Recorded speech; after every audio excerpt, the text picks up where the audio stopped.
Love कुश चरित्र। उस युद्ध में उनके पिता, माता तथा प्रजा वर्ग के लोग भी शत्रुओं के हाथ से मारे गए। तब सर्वथा असहाय होकर राजा सुमद तपस्या के लिए उपयोगी विमल तीर्थ में गए और वहां 3 वर्ष तक एक पैर से खड़ा हो मन ही मन जगदम्बा का ध्यान करते रहे। उस समय उनकी आंखें नासिका के अग्रभाग पर जमी रहती थी।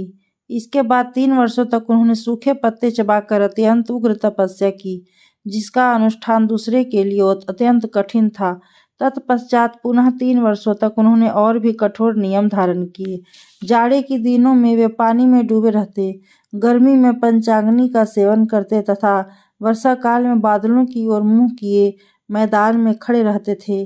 तदंतर पुनः 3 वर्षों तक वे धीर राजा अपने हृदयांतवर्ती प्राणवायु को रोककर केवल भवानी के ध्यान में संलग्न रहे।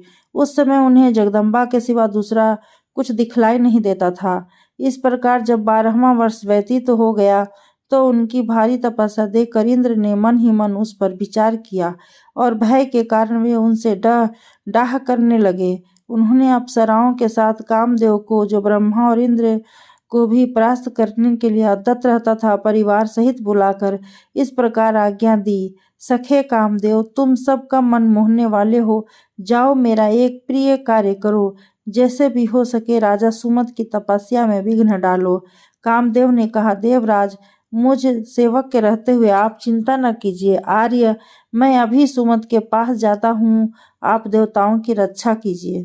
ऐसा कहकर कामदेव अपने सखा वसंत तथा अप्सराओं के समूह को साथ लेकर हेमकूट पर्वत पर गया। वसंत ने जाते ही वहां के सारे वृक्षों को फल और फूलों से सुशोभित कर दिया। उनकी डालियों पर कोयल कूकने तथा भ्रमर गुंजन करने लगे।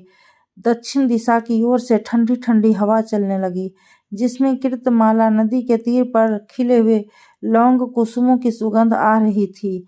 इस प्रकार जब समूचे वन में वसंत की शोभा छा गई तो अप्सराओं में श्रेष्ठ रंभा अपनी सखियों से घिरकर सुमद के पास गई। रंभा का स्वर किन्नरों के समान मनोहर था। वह मृदंग और प्रणव आदि नाना प्रकार के बाजे बजाने में भी निपुण थी। राजा के समीप पहुंचकर उसने गाना आरंभ कर दिया। महाराज सुमद ने जब वह मधुर गाना सुना, वसंत की मनोहर हारिणी छटा देखी तथा उनको लुभाने वाली कोयल की मीठी तान सुनी तो चारों ओर दृष्टि डोराई। फिर सारा रहस्य उनकी समझ में आ गया।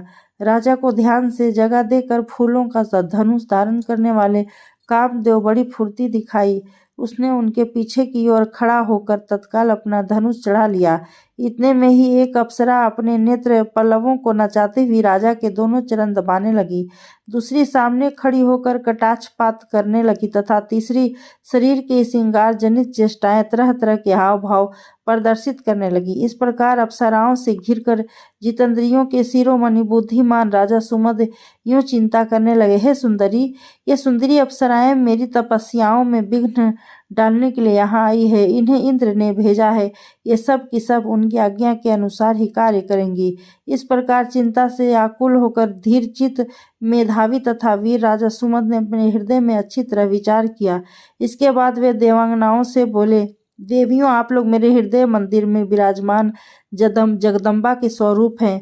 आप लोगों ने जिस स्वर्गीय सुख की चर्चा की है वह अत्यंत तुच्छ और अनिश्चित है। मैं भक्ति भाव से जिनकी आराधना में लगा हूँ वे मेरी स्वामिनी जगदम्बा मुझे उत्तम वरदान देंगी। जिनकी कृपा से सत्यलोक को पाकर ब्रह्मा जी महान बने हैं, वे ही मुझे सब कुछ देंगी, क्योंकि वे भक्तों का दुख दूर करने वाली है। भगवती की कृपा से सामने नंदनवन अथवा स्वर्णमंडित मेरुगिरी क्या है, और वह सुधा भी किस गिनती में है, जो थोड़े से पुण्य के द्वारा प्राप्त करने वाली और दानवों को दुख में डालने वाली है। राजा का यह वचन सुनकर कामदेव उन पर अनेकों बाणों का प्रहार किया, किंतु वह उनकी कुछ भी हानि न कर सका। वे सुंदरी अप्सराएं अपने कुटिल कटाक्ष, नुपुरों की झनकार, आलिंगन तथा चितवन आदि के द्वारा उनके मन को मोहने मुंह में न डाल सकी। अंत में निराश होकर जैसे आई थी वैसे ही लौट गई और इंद्र से बोली, राजा सुमत की बुद्धि स्थिर है, उन पर हमारा जादू नहीं चल सकता। अपने प्रयत्न के व्यर्थ होने की बात सुनकर इंद्र डर गए।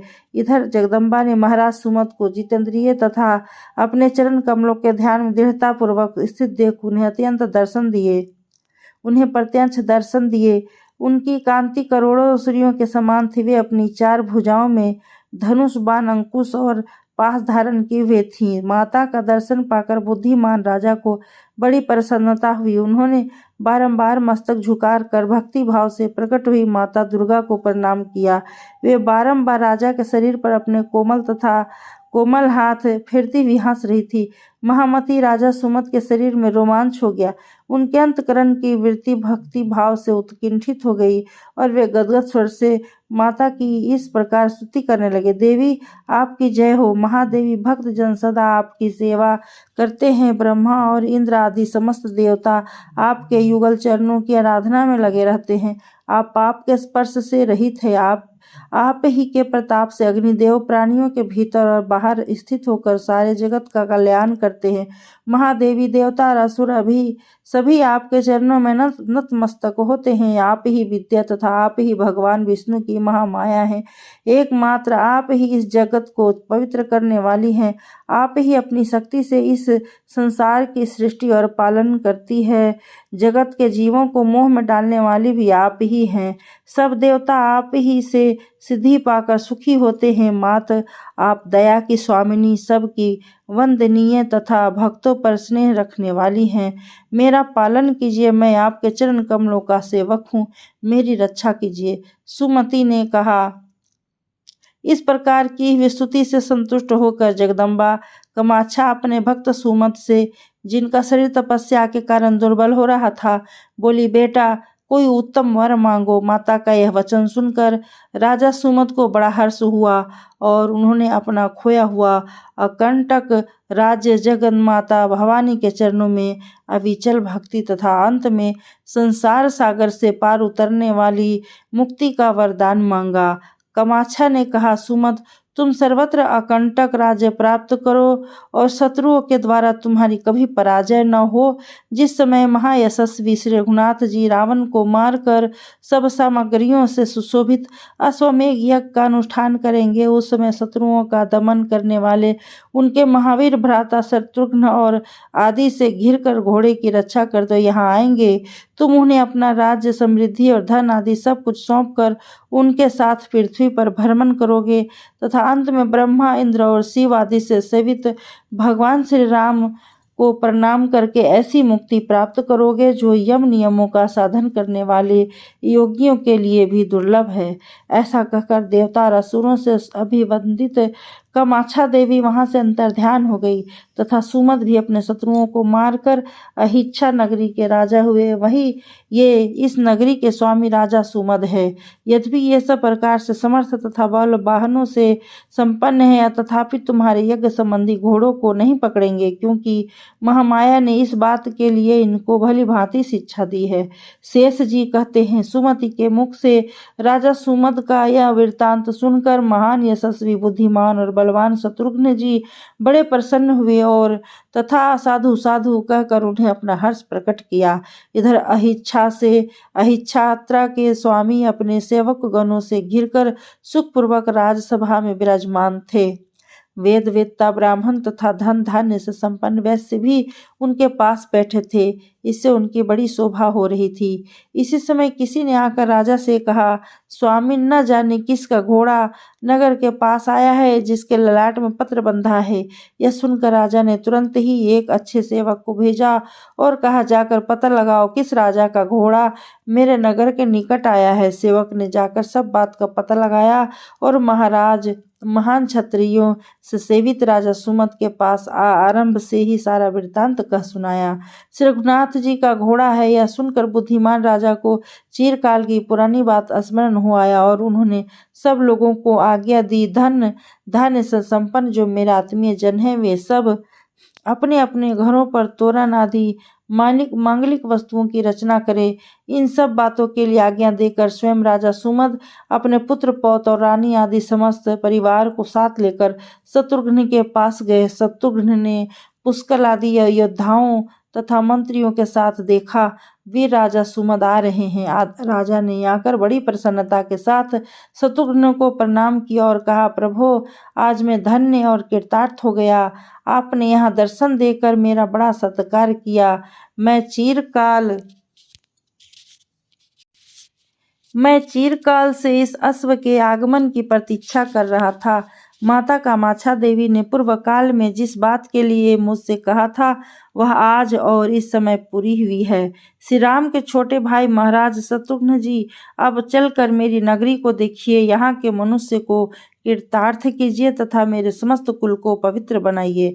ऐसा कहकर राजा चंद्रमा के समान कांति वाले श्वेत गजराज पर शत्रुघ्न और महावीर पुष्कल को चढ़ाया तथा पीछे स्वयं भी सवार हुए। फिर महाराज सुमद की आज्ञा से भेरी और पन्नों आदि बाजे बजने लगे, वीणा आदि की मधुर ध्वनि होने लगी तथा इन समस्त वाद्यों की तुमुल ध्वनि चारों ओर व्याप्त हो गई।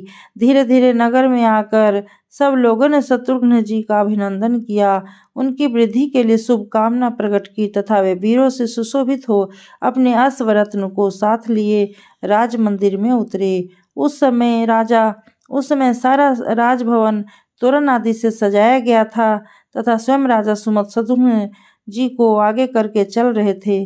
महल में पहुंचकर उन्होंने प्रसन्नतापूर्वक अर्घ्य आदि के द्वारा शत्रुघ्न जी का पूजन किया और अपना सब कुछ भगवान श्री राम की सेवा में अर्पण कर दिया।